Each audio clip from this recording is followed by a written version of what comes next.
नमस्कार शेतकरी बंधूंनो, जे कांदा बागायतदार आहेत त्यांच्यासाठी एक महत्त्वाची गोष्ट आहे की सरकार आपल्याला कुठंतरी फसवत आहे. कुठं लासलगाव, पिंपळगाव इकडं 30 ते 40 रुपये 45 रुपयापर्यंत कांदा दाखवत आहेत. या खोट्या बातम्या पसरवल्या जात आहेत.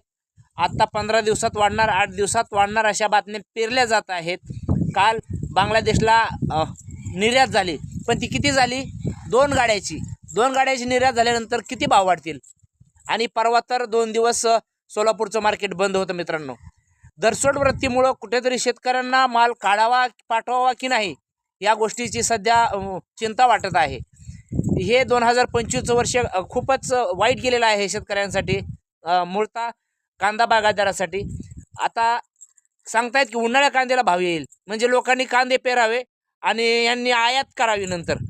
म्हणजे कुठं शेतकऱ्याचं बूड कसं बसल हे सध्या हे शासनाचं धोरण आहे. पाहूया आता 8 दिवसाच्या नंतर श्रीलंकेला सुद्धा कांद्याची मागणी आपल्याकडनं होणार आहे. बातम्या पेरल्या जातात, आपण स्वतः तिथे गेलेलो नाही, परंतु माध्यमांतर्फे आलेल्या बातम्या आहेत. काय होतं हे पाहणं महत्त्वाचं आहे.